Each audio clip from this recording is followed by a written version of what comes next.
Friends, ఈరోజు ఒక భిన్నమైన కథని మీకు చెప్పబోతున్నాను. ఇలాంటి స్టోరీని ఇంతకుముందు మన ఛానల్లో కొన్ని మిలియన్స్ మంది చూశారు. ఎంతోమంది చాలా రోజుల నుంచి మళ్ళీ అలాంటి స్టోరీ ఎక్స్ప్లెయిన్ చేయండి అని అడుగుతున్నారు. అయితే ఇన్ని రోజుల తర్వాత ఒక మంచి తమిళ స్టోరీ దొరికింది. ఈ మూవీ పేరు కాదల్ ఎన్బదు పోదు ఉడమై. ఇది 2025లో అంటే ఈ మధ్యనే రిలీజ్ అయ్యి ఆడియన్స్ని మెప్పించింది. మరి ఆ స్టోరీ ఏంటో మనం ఇప్పుడు తెలుసుకుందాం. ఒక తల్లి ఒంటరిగా ఎన్నో కష్టాలు పడి కూతుర్ని పెంచి పెద్ద చేస్తే ఆ కూతురు ఆమె ఆశల్ని కళ్ళల్ని చిరిమేసి వేరొక మహిళని ప్రేమిస్తుంది. కూతురు గురించి నిజం తెలిసి ఆ తల్లి ఏం చేసింది అనేదే ఈ స్టోరీ. ఇది ఇద్దరు లెస్బియన్స్కి సంబంధించిన కథ. అంటే స్వలింగ సంపర్కులు అయిన అమ్మాయిలు కలిసి జీవించడానికి చేసే ప్రయత్నంలో ఎలాంటి కష్టాలు బాధలు ఎదుర్కొన్నారు, అసలు వాళ్ళు ఎందుకలా మారాల్సి వచ్చింది, సొసైటీ వాళ్ళని యాక్సెప్ట్ చేసిందా లేదా, వాళ్ళ ఫ్యామిలీ మెంబర్స్ పరిస్థితి ఏంటి అనేది తెలుసుకోవాలంటే ఫుల్ మూవీ చూడాల్సిందే. సో లేట్ చేయకుండా లైక్ కొట్టి వీడియో చూసేయండి. అంతకంటే ముందు నా ఇన్స్టాగ్రామ్ ఐడిని ఫాలో చేయండి. అక్కడ కూడా నా వీడియోస్ చూసి ఎంజాయ్ చేయండి. మరికెందుకు ఆలస్యం, ఇప్పటి వరకు ఎవరైనా మన ఛానల్ని సబ్స్క్రైబ్ చేయకపోతే ఇప్పుడే సబ్స్క్రైబ్ చేసుకుని మూవీ చూసేయండి. మూవీ స్టార్టింగ్లో శామ్ అనే అమ్మాయిని చూపిస్తారు. ఆమె ఒక పిజ్జా షాప్లో కూర్చుని ఏదో ఆలోచిస్తూ ఉంటుంది. నిజానికి శామ్ ఒకరిని ప్రేమిస్తూ ఉంటుంది. అందువల్ల తను ప్రేమించిన వ్యక్తిని తన మదర్కి పరిచయం చేయాలి అనుకుంటుంది. కాబట్టి తన తల్లితో ఎలా చెప్పాలి అని ఆలోచిస్తూ ఉంటుంది. అదే సమయంలో తన మదర్ లక్ష్మి ఆమె దగ్గరికి వచ్చి ఎందుకలా ఉన్నావు, ఏంటి విషయం అని అడుగుతుంది. శామ్ మదర్ విషయానికి వస్తే ఆమె ఒక యూట్యూబ్ ఛానల్ రన్ చేస్తూ ఉంటుంది. శామ్ తన మదర్కి తన ప్రేమ విషయం చెప్పగానే ఆమె చాలా హ్యాపీగా ఫీల్ అవుతుంది. ఆ అబ్బాయి పేరు ఏంటి, ఏం చేస్తుంటాడు అని అడుగుతుంది. అయితే శామ్ చెప్పడానికి సంకోచిస్తూ ఉంటుంది. కాబట్టి ఆమె మదర్ ఆ అబ్బాయిని సండే లంచ్కి తీసుకురమ్మని చెప్తుంది. శామ్ తన మదర్ చెప్పినట్టు సండే తను ప్రేమించిన వ్యక్తిని తీసుకొస్తానని చెప్తుంది. దీని గురించి శామ్ పిజ్జా షాప్లో కూర్చుని ఆలోచిస్తూ ఉంది. శామ్తో మాట్లాడుతున్న ఈ వ్యక్తి పేరు రవీంద్రన్. అతను శామ్ ఫ్రెండ్. రవీంద్ర మీ మదర్ ఏమన్నారు అని అడుగుతాడు. శాము తనని సండే ఇంటికి తీసుకురమ్మందని చెప్తుంది. నాకైతే శాము రవీంద్రని తన మదర్ దగ్గరికి తీసుకువెళ్తుందనిపిస్తోంది. చూద్దాం ఏం జరుగుతుందో. సండే రోజు శామ్ మదర్ పని మనిషి కోసం ఎదురు చూస్తూ ఉంటుంది. అయితే ఆమె ఫోన్ కూడా లిఫ్ట్ చేయదు. ఆమెకి ఏం చేయాలో అర్థం కాదు. అందువల్ల అల్లుడు భోజనానికి వస్తున్నాడని శామ్ని నిద్రలేపి తనే మార్కెట్కి వెళ్ళి కావాల్సిన వస్తువులు తీసుకురావడానికి వెళ్తుంది. ఆమె వెళ్ళగానే పని మనిషి మేరీ వస్తుంది. మేరీ రాగానే పనిచేయడం మొదలు పెడుతుంది. తర్వాత శామ్ రవీంద్రకి కాల్ చేసి టైంకి రమ్మని చెప్తుంది. రవీంద్ర నేను రాను, ఇలాంటి వాటిలో నన్ను ఇరికించుకో అంటాడు. అయితే శామ్ రవీంద్రతో నువ్వు ఇంకేమీ మాట్లాడకుండా నందిని తీసుకుని ఇంటికి వచ్చే, లేదంటే నాకు చాలా కోపం వస్తుందని చెప్పి ఫోన్ పెట్టేస్తుంది. ఇంకోవైపు లక్ష్మి సరుకులు తీసుకుని ఇంటికి వచ్చేస్తుంది. మేరీ ఇంట్లో పనిచేయడం చూసి టైంకి రానందుకు ఆమె మీద కోపంగా ఉంటుంది. అప్పుడు మేరీ ఏడుస్తూ లేట్ అవ్వడానికి గల కారణం చెప్తుంది. కడుపుతో ఉన్న తన కూతుర్ని అల్లుడు కొట్టి హింస పెడుతున్నాడని, అది భరించలేక పోలీస్ స్టేషన్లో కంప్లైంట్ ఇచ్చి వచ్చాను. నా కూతుర్ని ఇంకెప్పుడు వాడి దగ్గరికి పంపను అని చెప్తుంది. అప్పుడు లక్ష్మి నువ్వేమీ దిగులు పడకు, స్టేషన్లో నాకు తెలిసిన వాళ్ళు ఉన్నారు, నేను వాళ్ళతో చెప్తానులే అంటుంది. అలాగే ఈరోజు నాకు కాబోయే అల్లుడు భోజనానికి వస్తున్నాడు, కావలసిన వంటలన్నీ చేయమని చెప్తుంది. తర్వాత లక్ష్మి తన భర్త దేవరాజ్కి ఫోన్ చేస్తుంది. ఈ సమయంలో అతను లక్ష్మికి విడాకులు ఇచ్చిన తర్వాత వేరే భార్యతో ఉంటున్నాడు. వాళ్ళిద్దరూ మాట్లాడుకోవడాన్ని బట్టి వాళ్ళు ఇష్టపూర్వకంగానే విడిపోయారని అర్థమవుతుంది. లక్ష్మి నుంచి విడిపోయిన తర్వాత దేవరాజు వేరే మహిళను పెళ్లి చేసుకుని ఆమెతో జీవిస్తున్నాడు. లక్ష్మి తన భర్తతో శామ్ ఎవరినో ప్రేమించింది, అతను ఈరోజు భోజనానికి వస్తున్నాడు, మీరు కూడా వస్తే బాగుంటుంది అని చెప్తుంది. లక్ష్మి చెప్పిన దాన్ని బట్టి దేవరాజ్ ఆమెకి ముందే ఈ విషయం తెలిసినా కూడా తనతో చెప్పలేదని, డైరెక్ట్గా అతన్ని భోజనానికి పిలిచినప్పుడు ఈ విషయం తనతో చెప్తుంది అనుకుంటాడు. అందుకని కూతురికి బెస్ట్ విషెస్ చెప్పి రావడం కుదరదు అని చెప్తాడు. ఇదిలా ఉంటే లక్ష్మి తన కూతురికి ఒక గిఫ్ట్ చూపించి ఇది నీ బాయ్ ఫ్రెండ్ వచ్చిన తర్వాత అతనికి ఇవ్వు అని చెప్తుంది. ఇప్పుడు కూడా శామ్ చాలా కంగారుగా కనిపిస్తుంది. అయితే లక్ష్మి తనకి ఒక డ్రెస్ ఇచ్చి ఆ అబ్బాయి వస్తున్నాడు కదా, నువ్వు అందంగా కనిపించాలి కాబట్టి ఈ డ్రెస్ వేసుకో అని ఒక కొత్త డ్రెస్ ఇస్తుంది. లక్ష్మి తన కూతుర్ని ఆ డ్రెస్లో చూసి చాలా సంతోషంగా ఫీల్ అవుతుంది. మరోవైపు దేవరాజు రెండో భార్య అతనికి ఒకవేళ నువ్వు వెళ్ళకపోతే కనీసం నీ కూతురికి ఫోన్ చేసి మాట్లాడు అని చెప్తుంది. దేవరాజు ఆమె చెప్పినట్టుగానే కూతురికి ఫోన్ చేసి మాట్లాడతాడు. శామ్తో నేను రాకపోయినా కూడా నీకు అబ్బాయికి నా తరపున బెస్ట్ విషెస్, ఇప్పుడు కుదరకపోయినా త్వరలోనే నేను మీ ఇద్దరిని కలుస్తాను, ఇంతకీ ఆ అబ్బాయి ఏం చేస్తుంటాడని అతని పేరేంటని అడుగుతాడు. శామ్ ఏమీ సమాధానం చెప్పకుండా లక్ష్మికి ఫోన్ ఇచ్చేస్తుంది. కొంచెం సేపు తర్వాత శామ్ ఫ్రెండ్ రవీంద్ర వస్తాడు. అయితే అతను ఒంటరిగా రాకుండా జంటగా వస్తాడు. అంటే అతనితో పాటు శామ్ చెప్పిన నందిని అనే అమ్మాయిని తీసుకొస్తాడు. ఇప్పుడు కూడా శామ్ కంగారుగా కనిపిస్తుంది. అది ఎందుకనేది మనకి తర్వాత తెలుస్తుంది. నందిని లక్ష్మి కోసం రోజా పూలు తెచ్చిస్తుంది. తర్వాత అందరూ సోఫాలో కూర్చుంటారు. అప్పుడు శామ్ నందిని పక్కన కూర్చుంటుంది. రవీంద్రని ఒంటరిగా కూర్చోబెట్టడం లక్ష్మికి నచ్చదు. అందువల్ల ఆమె రవీందర్ని శామ్ పక్కన కూర్చోబెడుతుంది. రవీంద్ర లక్ష్మికి తన గురించి చెప్తాడు. లక్ష్మి అలాగే ఆ ఇంట్లో పని మనిషి మేరీ రవీంద్ర గురించి విని హ్యాపీగా ఫీల్ అవుతారు. అయితే శామ్ నందిని హావభావాలు వేరుగా ఉంటాయి. ఇద్దరు ఏదో పోగొట్టుకున్నట్టు మొహాలు మాడిపోయి ఉంటాయి. తర్వాత లక్ష్మి రవీంద్ర కోసం తెచ్చిన గిఫ్ట్ అతనికిస్తుంది. రవీంద్ర గిఫ్ట్ అక్కడే పెట్టి వాష్రూమ్ కని చెప్పి అక్కడి నుంచి లేచి వెళ్ళిపోతాడు. శామ్ నందినిని తీసుకుని తన గది చూపించడానికి పైకి తీసుకెళ్తుంది. ఈ గ్యాప్లో దేవరాజు లక్ష్మికి కాల్ చేసి ఆ అబ్బాయి వచ్చాడా, ఎలా ఉన్నాడు, నాకు ఫోటో తీసి పంపించు అని అడుగుతాడు. రవీంద్ర వాష్రూమ్ నుంచి రాగానే లక్ష్మి అతనికి తెలియకుండా ఒక పిక్ తీసి దేవరాజుకి పంపిస్తుంది. తర్వాత లక్ష్మి రవీందర్తో నువ్వు ఒక్కడివే రావచ్చు కదా బాబు, నీతో పాటు ఆ అమ్మాయిని ఎందుకు తీసుకొచ్చావని అంటుంది. సరే లంచ్కి టైం అయిందని శామ్ని కిందకి రమ్మని పిలుస్తుంది. అందరూ కలిసి భోజనాన్ని కూర్చుంటారు. అప్పుడు లక్ష్మి రవీంద్రని నాకు మీ లవ్ స్టోరీ తెలుసుకోవాలనుంది, మొదటిసారి ఎవరికి ప్రపోజ్ చేశారు చెప్పు బాబు అని అడుగుతుంది. రవీంద్ర భయపడుతూ మొదట నేనే శామ్కి ప్రపోజ్ చేశాను, కానీ తను నన్ను రిజెక్ట్ చేసింది అంటాడు. అప్పుడు మేరీ నవ్వుతూ అంత సులభం కాదు, శామ్ ఎవరు కూతురు అనుకున్నారు, అంతా లక్ష్మమ్మ పోలికే అంటుంది. లక్ష్మి తర్వాత ఏం జరిగింది అని అడుగుతుంది. దానికి రవీంద్ర కానీ శామ్ కానీ ఏమీ సమాధానం చెప్పరు. శాము అక్కడి నుంచి లేచి లక్ష్మి రవీంద్ర కోసం తెచ్చిన గిఫ్ట్ తీసుకెళ్లి నందినికి ఇస్తుంది. అది చూసి లక్ష్మి షాక్ అవుతుంది. అక్కడ ఏం జరుగుతుందో అర్థం కాక కన్ఫ్యూజ్ అవుతుంది. లక్ష్మి అసలు ఇక్కడ ఏం జరుగుతుంది అని శామ్ని అడుగుతుంది. అప్పుడు శామ్ తన మదర్తో నేను ఇష్టపడిన వ్యక్తిని నీకు పరిచయం చేయాలనుకున్నాను, కానీ ఆ వ్యక్తి రవీందర్ కాదు, నందిని అని చెప్తుంది. అంటే నందిని శామ్ని ప్రేమిస్తుంది. తన మదర్ను ఒప్పించి ఆమెతో కలిసి జీవించాలి అనుకుంటుంది. లక్ష్మి తన కూతురుతో ఎవరిని ఇష్టపడితే వాళ్లతో నీకు పెళ్లి చేస్తానని చెప్పింది. అయితే ఇక్కడ మ్యాటర్ వేరే జరుగుతుంది. ఒక అమ్మాయి ఉండి ఇంకో అమ్మాయిని ప్రేమిస్తోంది. ఇదంతా చూసి లక్ష్మి భరించలేకపోతుంది. కోపంగా నందినిని ఇంట్లోంచి బయటికి వెళ్ళమని చెప్తుంది. శామ్ నందినిని ఆపుతుంది. అది చూసి లక్ష్మి కోపంతో అక్కడి నుంచి వెళ్ళిపోతుంది. లక్ష్మి వెళ్ళిపోయిన తర్వాత నందిని శామ్తో నేను నీకు ముందే చెప్పాను, దీని పర్యవసనం ఇలాగే ఉంటుందని చెప్పి అక్కడి నుంచి వెళ్ళిపోతూ ఉంటుంది. శామ్ ఆమెని ఆపడానికి ప్రయత్నిస్తుంది. అయితే నందిని శామ్తో నువ్వు నన్ను ప్రేమించడం లేదు, ఒకవేళ నువ్వు నన్ను ప్రేమించి ఉంటే ఇదంతా చేసేదానివి కాదు, నాతో పాటు ఊరు వదిలేసి వచ్చేదానివి, కానీ నీకు మీ అమ్మ పర్మిషన్ కావాలి, నేను నీకు ముందే చెప్పాను కదా, మా అమ్మ నా విషయంలో ఏం చేసిందో అంటుంది. అప్పుడు శామ్ మా అమ్మ అలా కాదు, ఖచ్చితంగా నన్ను అర్థం చేసుకుంటుందని చెప్తుంది. శామ్ ఎంతలా బతిమాలినా కూడా తను చెప్పింది వినకుండా నందిని కోపంగా అక్కడి నుంచి వెళ్ళిపోతుంది. నందిని వెళ్ళిపోయిన తర్వాత లక్ష్మి ఆమెకిచ్చిన పువ్వులు డస్ట్బిన్లో పడేసి దేవరాజ్కి కాల్ చేసి త్వరగా రమ్మని చెప్తుంది. ఇంకోవైపు బయట వర్షం పడుతూ ఉంటుంది. శామ్ వర్షంలో తడుస్తూ ఉండటం చూసి లక్ష్మి కూతురికి నచ్చచెప్పి ఇంట్లోకి తీసుకొస్తుంది. శామ్తో నందిని లాంటి వాళ్ళు నార్మల్ అమ్మాయిలు కాదు అంటుంది.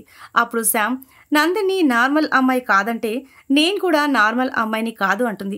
ఇదంతా మేరీ కూడా చూస్తుంది. అయితే లక్ష్మి కంటే కూడా మేరీ శామ్ని బాగా అర్థం చేసుకుంటుంది.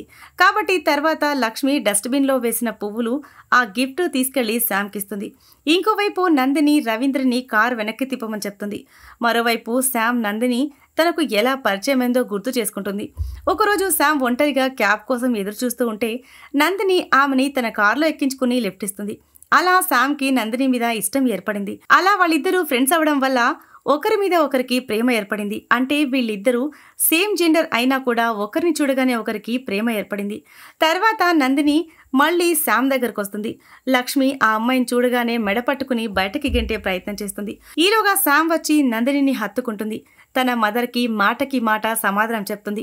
రవీంద్ర పరిస్థితిని అదుపు చేసి చుట్టుపక్కల వాళ్ళు చూస్తున్నారని చెప్పి లక్ష్మిని కంట్రోల్ చేసి నందిని శామ్ని లోపలికి పంపిస్తాడు. లక్ష్మితో మీరు శామ్ని అర్థం చేసుకుని పరిస్థితి అదుపు చేయకపోతే శామ్ ఇంట్లోంచి బయటికి వెళ్ళిపోయి నందినితో ఎక్కడికైనా దూరంగా వెళ్ళిపోయే అవకాశం ఉంది. ఇలా చేయడం వల్ల శామ్కి మీ మీద కోపం ఎక్కువ అవుతుంది. మీరు తన ఫీలింగ్స్ను అర్థం చేసుకునే ప్రయత్నం చేయండి అంటాడు. లక్ష్మి నాకు కొంచెం సమయం కావాలి, నువ్వు లోపలికి వెళ్ళని రవీందర్ని శామ్ దగ్గరికి పంపిస్తుంది. రవీంద్ర వాళ్లతో ఆంటీ మీతో మాట్లాడటానికి కొంచెం సేపట్లోగా ఇక్కడికి వస్తున్నారు అని చెప్తాడు. లక్ష్మి జరిగిన దానికి నందినికి సారీ చెప్తుంది. అప్పుడు నందిని పర్వాలేదు ఆంటీ, నా లైఫ్లో ఇంతకంటే ఎక్కువే చెడు జరిగిందని చెప్తుంది. అప్పుడు నందిని లక్ష్మితో డైరెక్ట్గా నేను శామ్ని ప్రేమిస్తున్నాను అని చెప్తుంది. అది విని లక్ష్మి నీకు తెలీదా, తను నీలాంటి అమ్మాయి కాదు, శామ్కి 2-3 బాయ్ ఫ్రెండ్స్ ఉన్నారు, తను మొదటి క్రష్ పేరు కూడా నాతో చెప్పింది అంటుంది. అప్పుడు నందిని శామ్ నీతో అబద్ధం చెప్పింది ఆంటీ అంటుంది. తర్వాత శామ్ ముందు నుంచి నాకు అమ్మాయిల మధ్యలో ఉండటానికి సిగ్గుగా అనిపించేది, పైగా నాకు అబ్బాయిలతో ఎక్కువగా కంఫర్ట్ అనిపించేది, అందుకే నేను ఎక్కువగా అబ్బాయిలతో ఫ్రెండ్షిప్ చేశాను, అది నువ్వు ఇంకోలా అర్థం చేసుకున్నావమ్మా అంటుంది. ఇక క్రష్ విషయానికి వస్తే నా గురించి నీకు తెలియకుండా ఉండాలని నేను అలా చెప్పాను అని ఏడుస్తూ ఉంటుంది. ఈలోగా శామ్ ఫాదర్ దేవరాజ్ వస్తాడు. శామ్ ఎందుకు ఏడుస్తుంది అని అడుగుతాడు. శామ్ ఏమీ సమాధానం చెప్పకుండా నందిని తీసుకుని పైకి వెళ్తుంది. రవీంద్ర దేవరాజ్తో అంకుల్ మనం బయటికి వెళ్ళి మాట్లాడదాం రండి అని శామ్ ఫాదర్ని బయటికి తీసుకువెళ్తాడు. తర్వాత మేరీ శామ్ రూమ్లో ఫ్లోర్ క్లీనింగ్ చేయడానికి వెళ్తుంది. మేరీ ఉద్దేశం ప్రకారం ఒక ఆడది మాత్రమే ఇంకో ఆడదాన్ని అర్థం చేసుకోగలదు. మగాడిదేముంది, ఆడదాన్ని గర్భవతిని చేసి తిడుతూ కొడుతూ ఉంటాడు. ఎందుకంటే మేరీ ఇప్పటి వరకు ఇలాంటి వ్యక్తినే చూసింది. కాబట్టి మేరీ వాళ్ళకి సపోర్ట్ చేస్తూ మా వీధిలో కూడా 2 ఆడవాళ్ళు ఉన్నారు.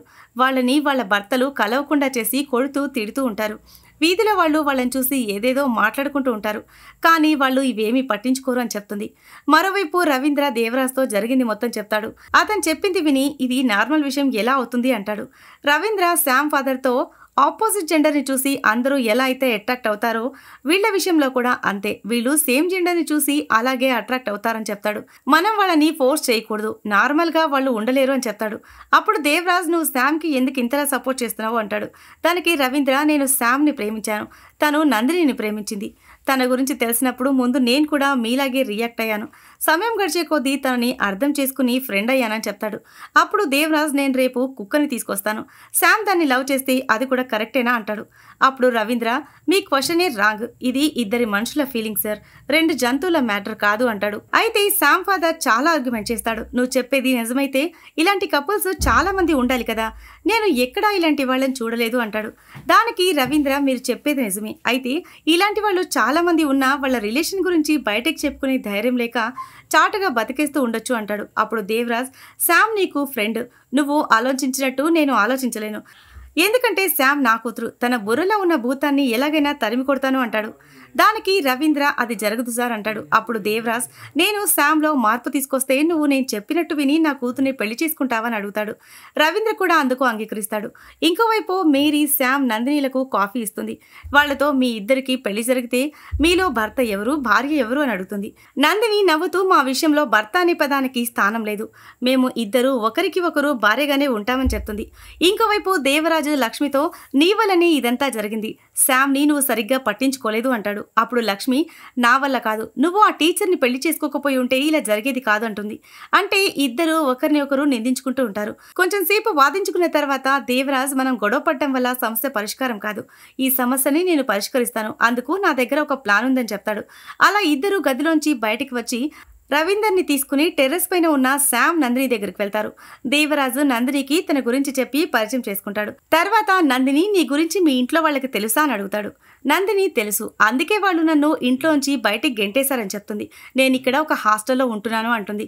అప్పుడు దేవరాజు ఓకే, బట్ మేము శామ్ విషయంలో ఇలా చేయలేము అంటాడు. దానికి నందిని తన గతం గురించి చెప్తూ అంకుల్ నాకు పెళ్ళైపోయింది, అప్పుడు మా పేరెంట్స్తో నేను ఈ విషయం చెప్పాను, వాళ్ళు నన్ను తిట్టి కొట్టారు, మా అమ్మ నాతో నువ్వు ముందు పెళ్లి చేసుకో, తర్వాత అంతా సెట్ అవుతుందని చెప్పింది. నేను అమ్మ మాట విని పెళ్లి చేసుకున్నాను. పెళ్లి రోజు రాత్రి నా భర్త నన్ను తాకినప్పుడు నాకు నచ్చలేదు, నేను వద్దని గట్టిగా అరిచి మా అమ్మ నాన్నను పిలిచాను, కానీ ఎవ్వరూ నా అరుపులు పట్టించుకోలేదు. మా నాన్న ఆ గదికి బయట నుంచి తాళం వేశాడు. నా భర్త ఆ రాత్రి నన్ను బలాత్కారం చేశాడు. ఆ తర్వాత నేను ఇల్లు వదిలి వచ్చేశాను, నా భర్తకి విడాకులు ఇచ్చానని చెప్తుంది. దేవరాజు పెళ్లి వరకు నీ విషయంలో జరిగింది కరెక్టే, కానీ ఆ తర్వాత జరిగింది తప్పు. నీ భర్త కొంచెం నేను అర్థం చేసుకుని ఉంటే ఈ రోజు నీ లైఫ్ చాలా బాగుండేది అంటాడు. నందిని దేవరాజ్ని మీకు ఒక అబ్బాయితో పెళ్లి జరుగుంటే తను అండర్స్టాండింగ్గా ఉంటే మీరు అతనితో సంతోషంగా ఉండేవారా అని అడుగుతుంది. దేవరాజు అసలు ఉండలేను, ఎందుకంటే అది ప్రకృతి విరుద్ధం అంటాడు. ఆ తర్వాత అది సరే, అసలు శామ్ని చూసినప్పుడు తను కూడా నీలాంటిదే అని నీకెలా తెలిసిందని అడుగుతాడు.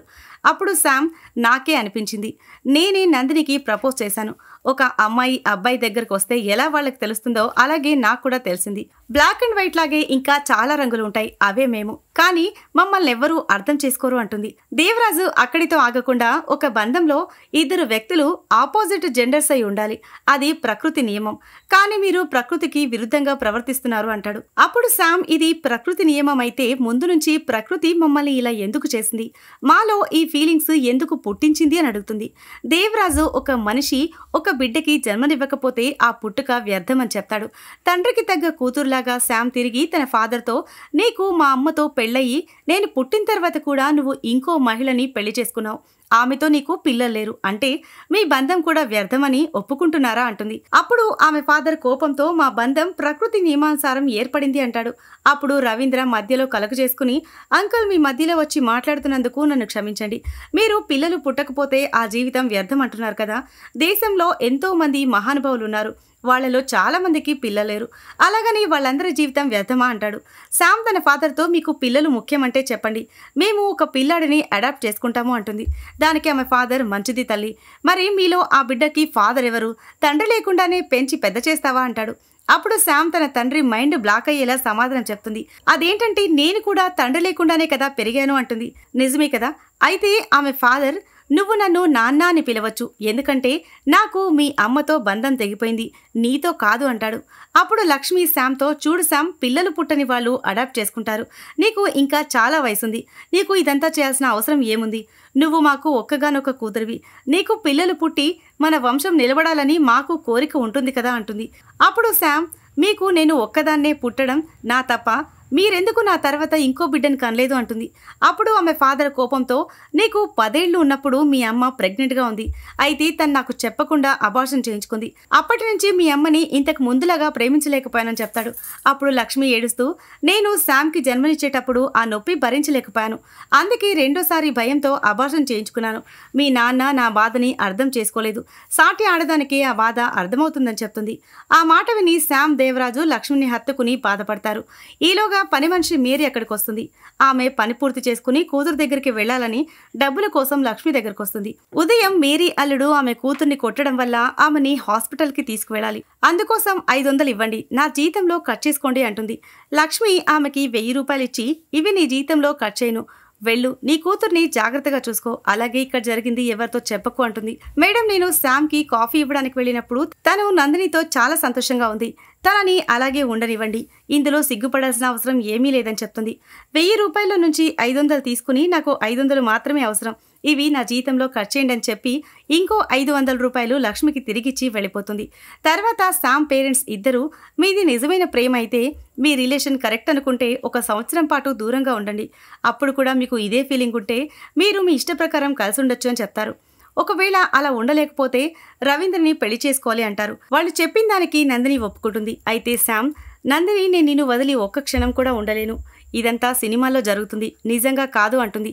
తర్వాత ఆమె తన మదర్తో, అమ్మ, చిన్నప్పుడు నువ్వు నాకు ఒక బొమ్మ కొనిచ్చావు, నేను నా ఫీలింగ్స్ అన్నీ దానితోనే చెప్పుకునేదాన్ని, అయితే ఒకరోజు అది కనిపించకుండా మాయమైపోయింది, అప్పుడు నా ఊపిరి ఆగిపోతుందేమో అనిపించింది, కానీ నేను నందినిని కలిసిన తర్వాత మళ్ళీ నాకు ఊపిరి ఆడుతోంది, మీరు నా ఊపిరి ఆపేయాలనుకుంటున్నారా చెప్పండి, మీకు అర్థమయ్యేలా చేసేందుకు నా దగ్గర ఒక్కటే మార్గం ఉందని చెప్పి వాళ్ళ కళ్ళ ముందే నందినిని ముద్దు పెట్టుకుంటుంది. ఈ ఘోరం చూసి ఆ తల్లిదండ్రులు భరించలేకపోతారు. లక్ష్మి కోపంతో శామ్ మీద చేసుకుంటుంది. అప్పుడు రవీంద్ర, దేవరాజు ఆమెని ఆపి ఏదోలాగా కంట్రోల్ చేస్తారు. అప్పుడు శామ్, మీరు కూడా ఈ సొసైటీ లాంటి వాళ్ళే, ఎందుకంటే ఈ సొసైటీ లాగే మీరు కూడా మమ్మల్ని విడదీయాలని చూస్తున్నారు, మీలాంటి వాళ్లతో ఉండటం కరెక్ట్ కాదని చెప్పి నందినిని తీసుకుని అక్కడి నుంచి వెళ్ళిపోతుంది. శామ్ బ్యాగ్ సర్దుకుని ఇల్లు వదిలి వెళ్ళిపోతూ ఉంటే దేవరాజు శామ్తో, నేను మీతో పాటు ఉండి ఉంటే ఇలా జరిగేది కాదేమో, ఏదేమైనా నువ్వు ఎక్కడున్నా సంతోషంగా ఉండాలని కోరుకుంటున్నాను, అయితే మీ రిలేషన్ మాత్రం నాకు నచ్చలేదని చెప్పి వెళ్ళిపోతాడు. తర్వాత లక్ష్మి శామ్తో, ఒక్కరోజు నువ్వు నాతో ఉండగలవా అని అడుగుతుంది. అది విని నందిని బ్యాగ్ పక్కన పెట్టి, ఆంటీ, ఒక్కరోజు కాదు, మీరు ఎన్ని రోజులు ఉండమంటే అన్ని రోజులు శామ్ మీతో ఉంటుంది, మీకు మా రిలేషన్ మీద నమ్మకం కలిగినప్పుడే నా దగ్గరికి పంపండి అని చెప్పి వెళ్ళిపోతుంది. శామ్ గేట్ వరకు వెళ్లి నందిని, రవీంద్రకి సెండ్ ఆఫ్ ఇచ్చి పంపిస్తుంది. వాళ్ళు వెళ్ళిపోయిన తర్వాత శామ్ లోపలికొస్తుంది. అప్పుడు లక్ష్మి కనిపించదు. శామ్ కంగారు పడి ఇల్లంతా వెతుకుతూ ఉంటుంది. అప్పుడే స్టోర్ రూమ్ నుంచి లక్ష్మి కేకలు వినిపిస్తాయి. శామ్ స్టోర్ రూమ్కి వెళ్లేసరికి తన మదర్ కింద పడిపోయి ఉంటుంది. లక్ష్మి తన కూతురు చిన్ననాటి బొమ్మని వెతుకుతూ ఉంటుంది. నిజానికి ఒకానొక సమయంలో లక్ష్మి ఆ బొమ్మని దాచిపెట్టుంటుంది. శామ్ ఆ బొమ్మను తీసుకుని దూరంగా విసిరేసి తన మదర్ని కౌగిలించుకుంటుంది. ఎందుకంటే లక్ష్మి శామ్ నందినిల రిలేషన్ని అంగీకరించింది కాబట్టి ఇప్పుడు శామ్కి ఆ బొమ్మతో అవసరం లేదు. ఎందుకంటే ఇప్పుడు శామ్ ఫీలింగ్స్ని, మాటల్ని తన మదర్ అర్థం చేసుకుంటుంది. కాబట్టి శామ్ ఇప్పుడు ఏ విషయమైనా తన మదర్తో షేర్ చేసుకోగలదు. లాస్ట్ సీన్లో నందిని, శామ్ ఇద్దరూ సంతోషంగా ఉంటారు. వాళ్ళలాగే ఇంకా చాలా మంది అమ్మాయిలు ఈ సొసైటీకి భయపడి వాళ్ళ ఫీలింగ్స్ని బయటికి చెప్పుకోలేక ఎవరేమనుకుంటారో అని లోపలే కుమిలిపోతూ జీవిస్తున్నారు. సో అలాంటి వాళ్ళ గురించి తెలిస్తే వాళ్ళకి సపోర్ట్ చేయకపోయినా పర్వాలేదు, వాళ్ళ లైఫ్ లైఫ్ను వాళ్ళు స్వేచ్ఛగా జీవించే హక్కు వాళ్ళకుంటుంది కాబట్టి ఆ విషయం అర్థం చేసుకుని సమాజంలో వాళ్ళని కూడా అందరిలాగా బతకనివ్వండి అని చెప్తూ ఈ సీన్తో ఈ మూవీ ఎండ్ అవుతుంది. సో ఇది ఫ్రెండ్స్ ఇవాల్టి స్టోరీ. ఈ స్టోరీ కనుక మీకు నచ్చినట్లయితే మరికొన్ని ఇంట్రెస్టింగ్ స్టోరీస్ కోసం ఛానల్ని సబ్స్క్రైబ్ చేయండి. Thanks for watching.